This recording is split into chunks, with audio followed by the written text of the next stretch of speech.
The record for the Atlanta Braves will tell you they were bad in 2025, and so will the numbers. We're going to dive deep into the stats on today's episode of Locked On Braves and talk about Ron Washington, who's no longer with the Angels. Could he come back to the Atlanta Braves? We'll get into all that on today's episode of Locked On Braves, so let's get into it.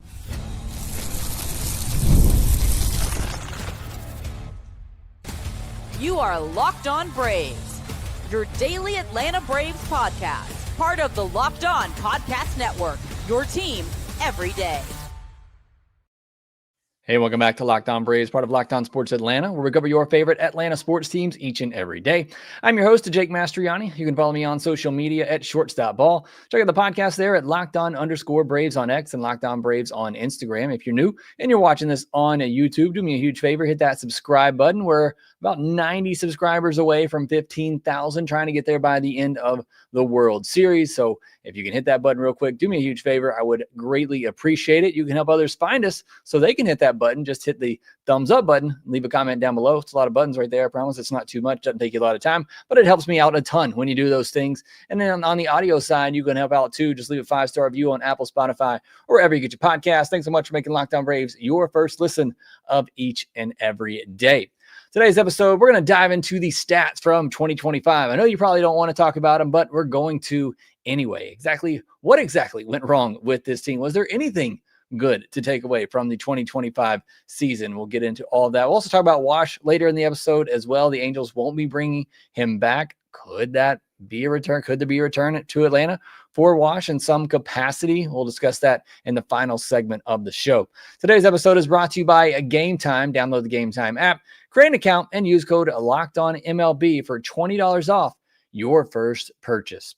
As I said on today's episode, we are going to be talking numbers. I'm going to be throwing a lot of numbers, stats out there today. I know sometimes that can be a rough listen on the audio, but stick with me. I'll have some overall thoughts once I get to the end of both the hitting and the pitching numbers from this past season.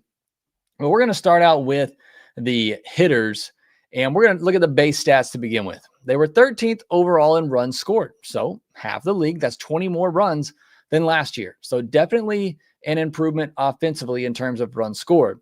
14th in home runs, and they had 23 fewer than 2024. So definitely a step back home run wise, but again, an improvement overall with the runs scored. 26th in stolen bases, actually had 13 more than they had last year. So a slight improvement in steals. 18th in batting average, was actually 2 points higher than last year. OPS they were 13th overall, and their OPS was 5 points lower. That's tied a lot into slug, and obviously home runs were down this year.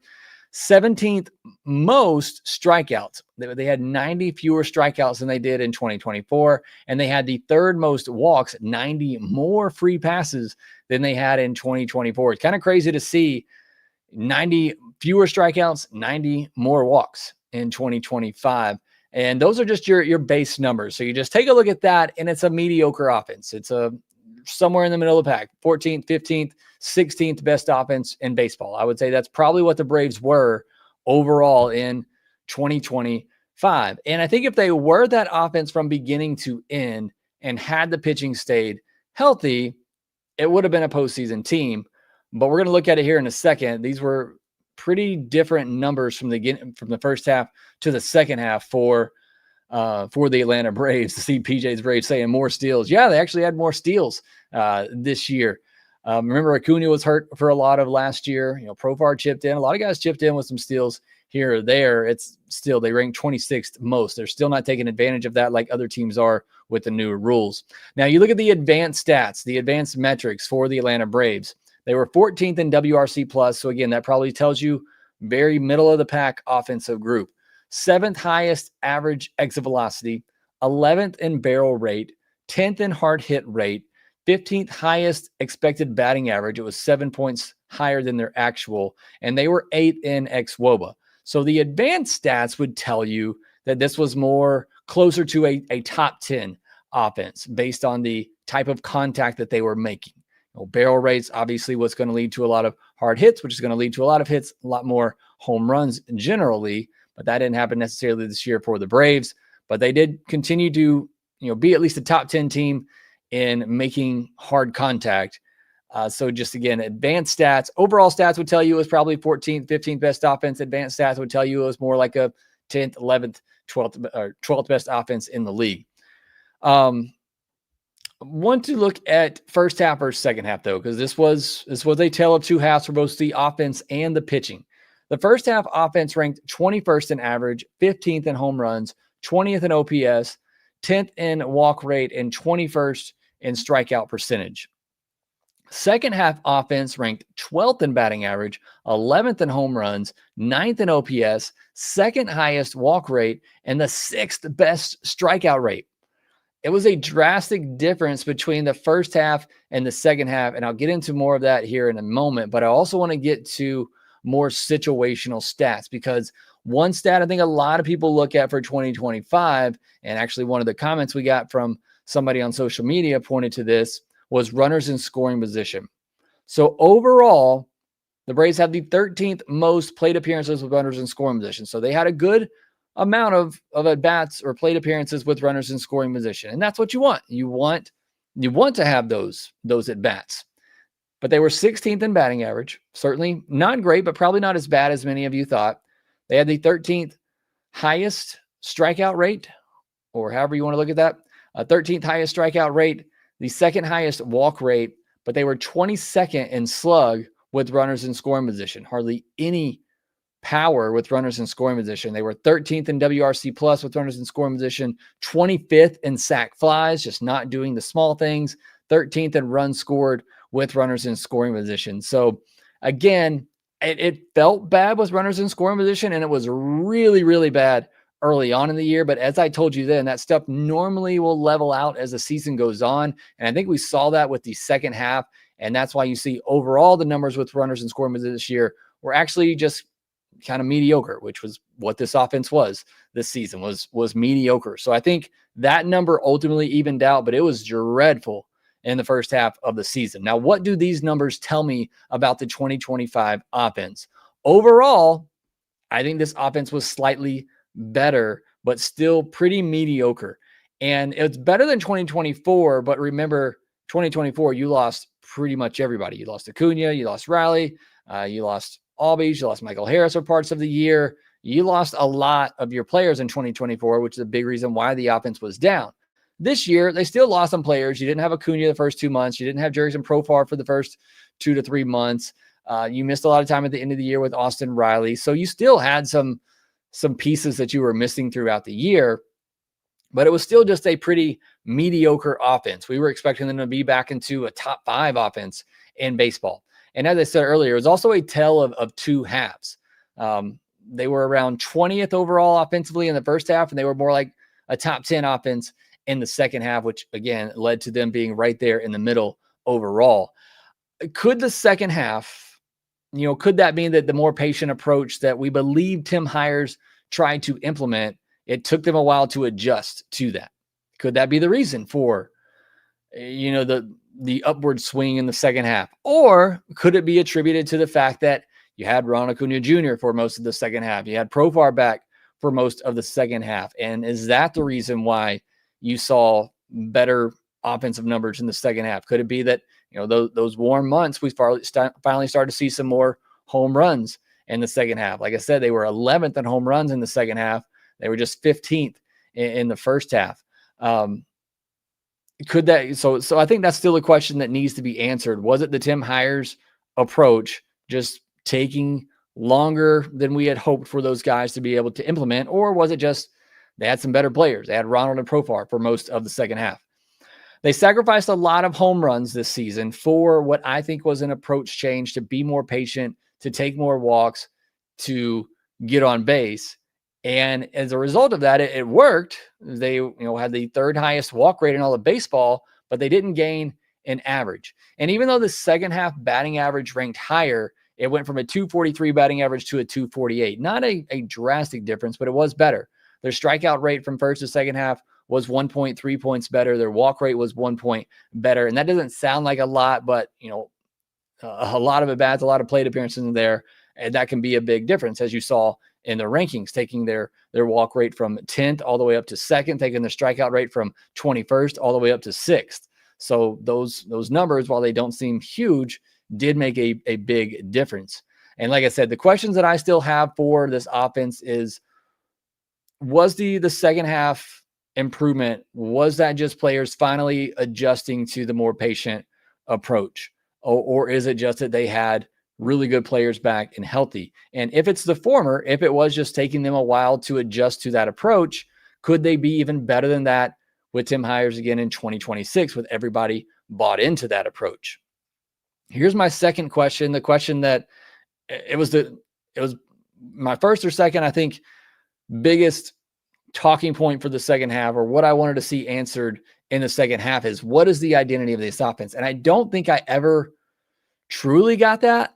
I feel like they try to go from a boom or bust approach, live by the home run, die by the home run approach they've had for so many years that has been great in the regular season. And it was great in that one postseason where they were getting all of those home runs from, Eddie Rosario, Jorge Soler, Jock Peterson.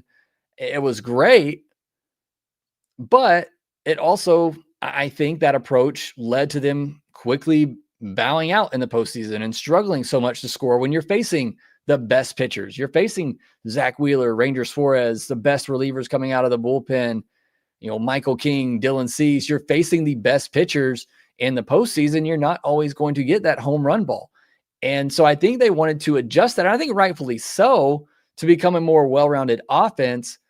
But this more patient approach took away some of that aggressiveness that made them so special in the past with the power. And so I think there just needs to be a tweak to that, where be aggressive going up there. If you think you're going to get a certain pitch, sit on it and be ready for it. But if you don't, then it's time to battle back. Then it's time to be patient in the at bat. Try to work it back in your favor. Try to work a 3-2 count, maybe work a walk.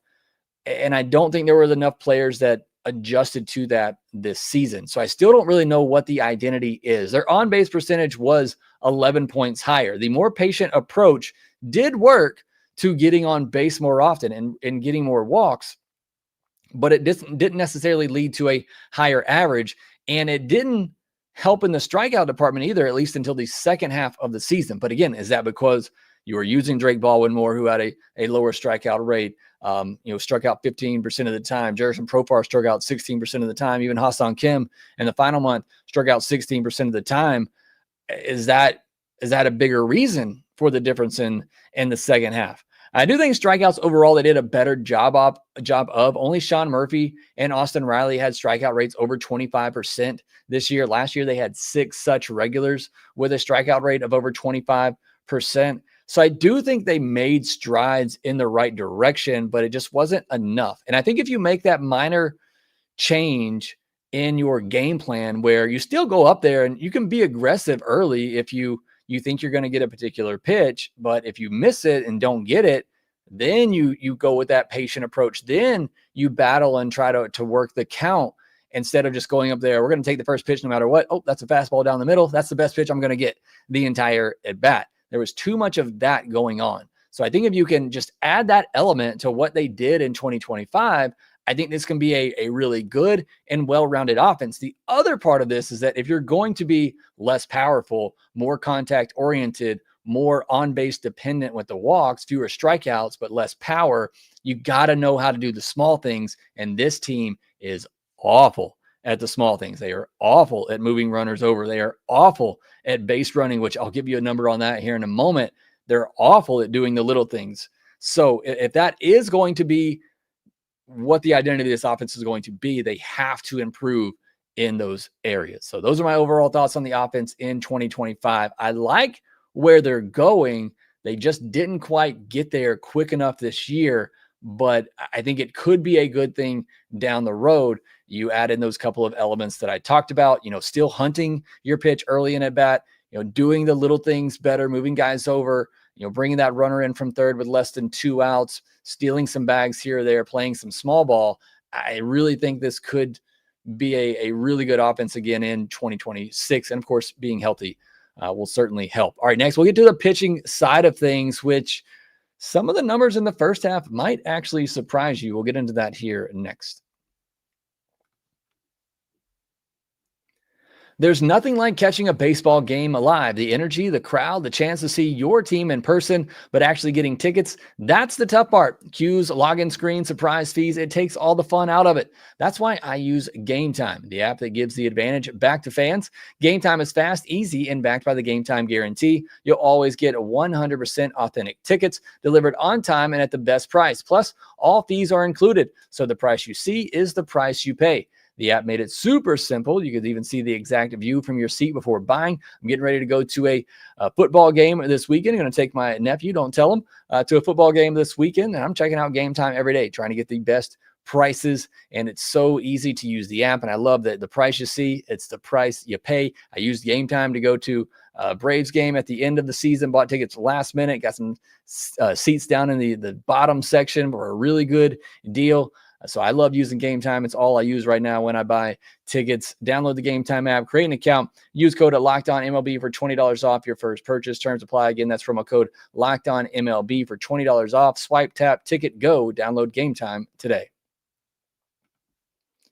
Most people can't name all their financial accounts or even what they're worth, whether it's 401ks, properties, or investments. And when you don't have the full picture, you can end up leaving money on the table. That's where Monarch Money comes in. It's an all-in-one personal financial tool that brings your entire financial life together in one clean, easy-to-use interface on your laptop or your phone.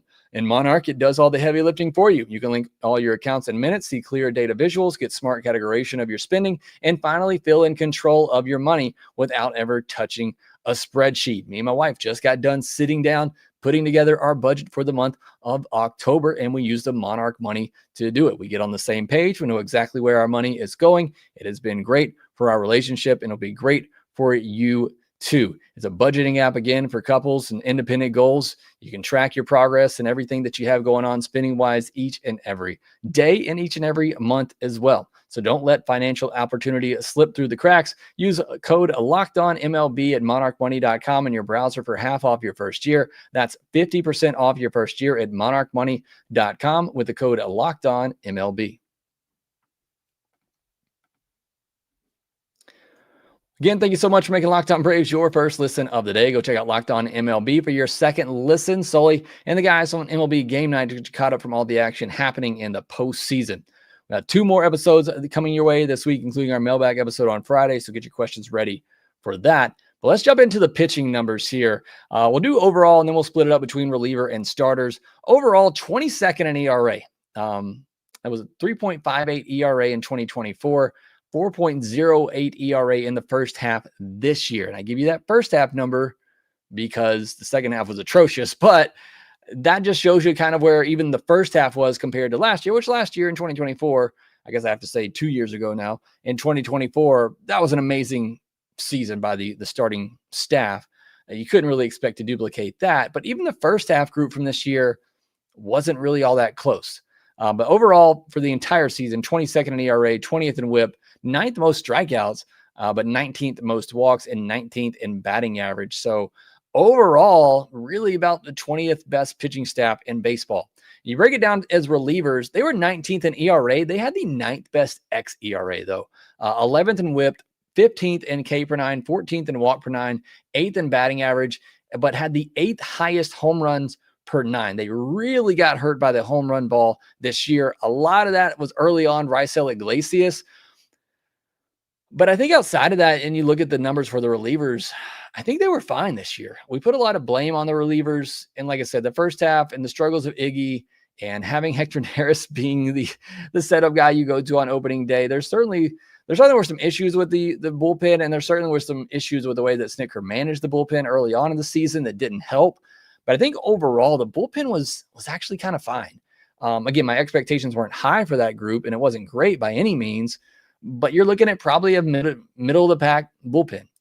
Now, starters, on the other hand, were 22nd in ERA, 23rd in WHIP, had the 3rd most strikeouts, which just doesn't make any sense, but they were 26th in walks and had the 23rd highest batting average against. So your starters on the whole for the entire season, I mean, you're looking more like a group that ranked 22nd, 23rd overall for starters, with your bullpen being more kind of 15th, 16th overall. The pitching staff was not good. We talked a lot about the offense, and the offense, I mean, the team wasn't good.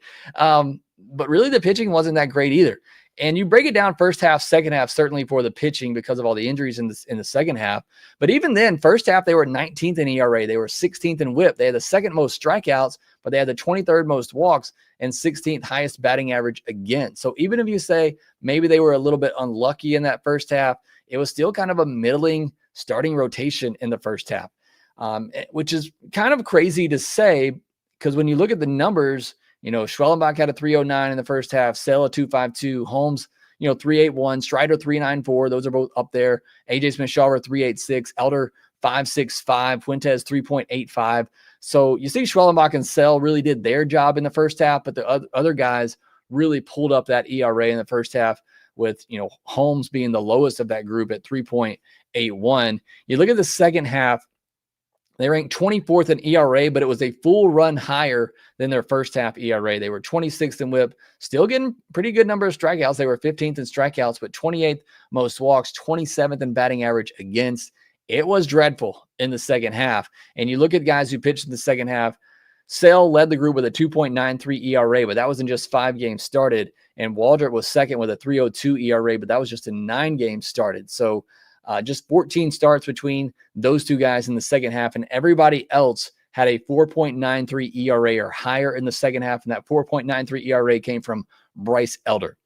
I think my overall thoughts on the pitching staff is that the bullpen was better than I thought. Overall, it was probably a top 10 to 15 group for the bullpen this year.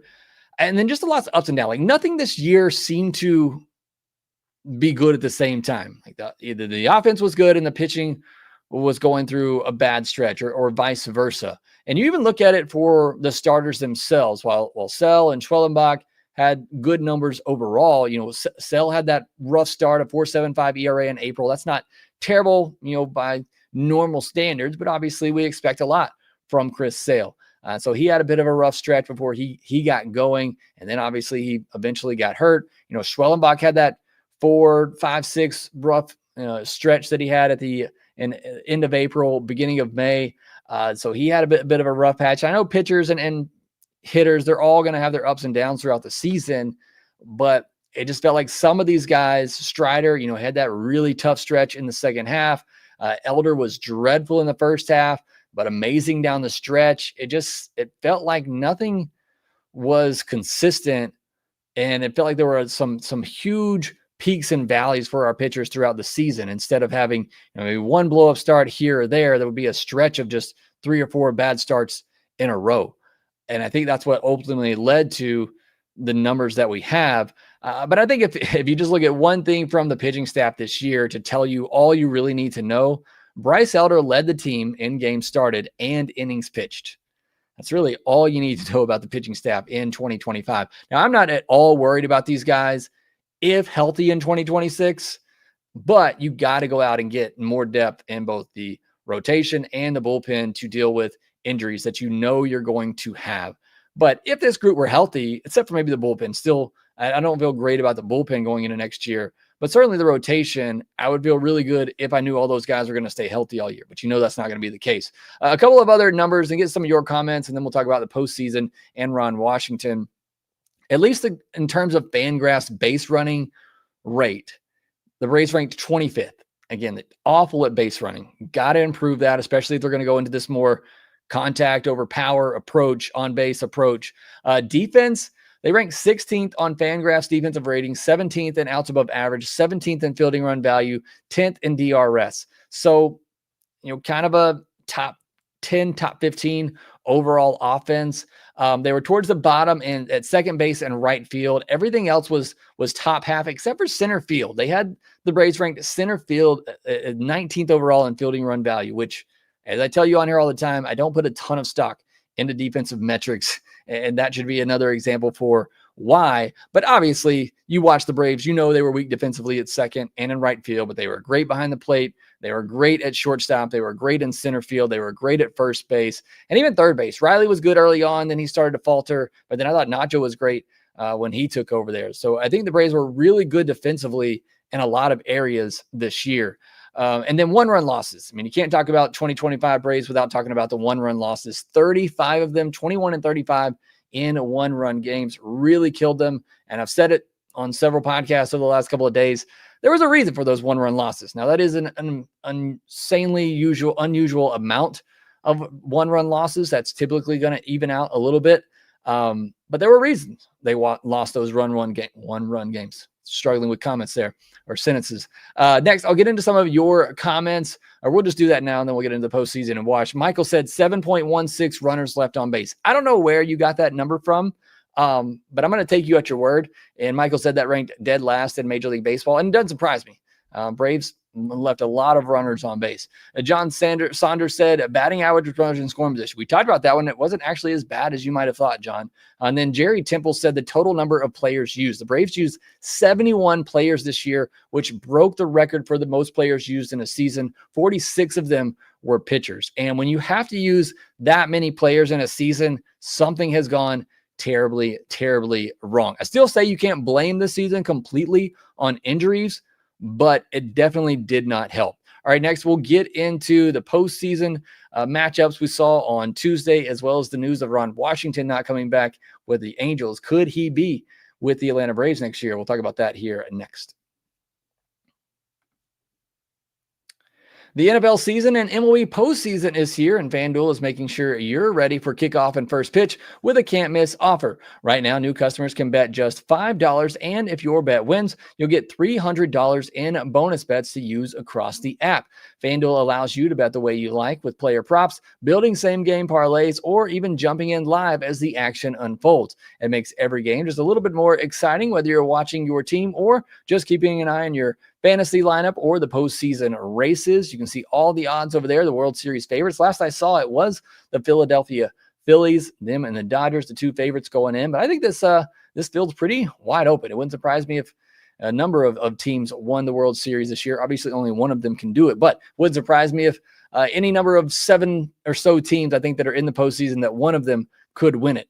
That's what I'm trying to say. I think it's a wide open field this year. But you can check out all those odds over on FanDuel. Also, make sure you visit FanDuel.com/playsafe for tools and resources to help you stay in control of the way you play. So, are you ready? Download the FanDuel app now by visiting FanDuel.com to get started. That's FanDuel.com to place your first $5 bet. Catch up real quick on the action from Tuesday. The Tigers beat the Guardians 2-1 in a really well-pitched game. The Cubs came back to beat the Padres 3-1, and the Red Sox also came back to beat the Yankees and Max Fried, who pitched really well in that game. He looked like the Game 6 version of Max Fried. He was absolutely dominating out there, but the Red Sox score late, and Aroldis Chapman leaves the bases loaded with no outs in the 9th inning, gets out of it to secure the win for the Red Sox, a 3-1 win over the rival Yankees in New York. And then recording now, but it looks like the Dodgers are going to pummel the Reds as we all expected. But you can check all that out again tomorrow on a Wednesday. There'll be 4 games on all day once again, so that'll be a lot of fun. And then final thing here is that the Angels announced they are not bringing back Ron Washington. They sent out a very interesting post of the announcement. I'll let you go check that out if you want to on social media. But either way, he's not coming back. They said it was performance related, not health related. Ron Washington has stated he wants to still coach. So, Alex, pick up the phone, especially. And here's the other part of this that I wanted to talk about. If Brian Snitker's coming back, and the longer this drags out, the more I at least believe that Snitker wants to come back. Whether or not that's going to happen, that's going to have to be a difficult conversation with him and Alex Anthopoulos. I will say this. If Snitker's coming back, Ron Washington better be coming back too. I think if that happened, I think at least for us as fans, we would all be a little more okay with it. Now, I am fully on board with, I think we need a new voice. I think we need to shake things up in the clubhouse. Nothing really against Brian Snitker, who I think's been a great manager, great leader. I just think it's time for a new voice. I think you got to, after 2 very disappointing seasons, I know their injury, related as part of it, but I think you want to try to get this, don't waste any more years of this core. Plus you got a manager who's kind of wishy-washy. Do I want to manage? Do I not want to manage? I don't want that. Brian Snitker's done great things for this franchise. I don't want to see him go through another disappointing year to tarnish that legacy at all. And I'm certainly on board with let's just get a new voice. Let's get some new energy in here outside of the organization, preferably. But if Snitker's going to stay around, I think you got to bring Ron Washington back. You're probably going to need a new third base coach anyway, unless they plan to keep Freddie Gonzalez around. But I think it would ease a lot of concerns if Wash came back through those doors. And for me, even if Brian Snitker's not back, I think you find a way to try to bring Ron Washington in some capacity next year. I think that could do a lot for this team and helping re-energize them, getting an old friend back, somebody that is going to bring a lot of life to the clubhouse. I just think they got to bring Ron Washington back in some way. I don't think he's going to get another managerial job at this point. He's older than Brian Snitker. I don't know that he's going to get another shot to manage a team. So if that's going to be the case and he's not going to be a manager somewhere, I would hope he'd want to just come back to Atlanta and be a third base coach or something. I don't care if he's just sitting on the bench, be a bench coach. I don't care what capacity it is, but I think Ron Washington needs to come back. But those are my thoughts on it. Let me know in the comments section below. What do you think? Should the Braves try to bring Wash back? If you said no, I think you're crazy, and I don't think anybody will. But let me know. Do you think he'll be back next year? Do you think Snitker will be back? Again, the longer this goes on, the more I think it's actually going to happen, that Snitker's going to stay around. So let me know what you think down in the comments section below. Thank you all for joining me here on today's live episode. Jay Alvarado, AA, PJs, Thomas, Stephen P, Alaves, Samuel O'Reilly says they pulled Fried too early. Honestly, was putting the kids to bed at that point, so I missed that part of the game. But I know he was certainly looking really good, looking like the best version of Max Fried, which we might have seen the best version of Max Fried all year in a Yankees uniform. I hate to say that as a Braves fan, but he was fantastic this year for the Yankees. Video Moon says Wash shouldn't coach at all. The manager job is stressful. He's had a quadruple heart bypass. He should take it easy for his sake. I don't disagree with that either. I don't know the health status of Ron Washington. I just know he said he wants to continue coaching. So I assume that means he's good enough to coach, well enough to coach. But I think you're right. The stress of being a manager. So take a step back, maybe just be a bench coach, maybe just be a mediator. Again, I don't care what role you want to call it. I just want Wash back in there in some way next season. All right. Thank you all for joining today. Doc's Cards coming in late.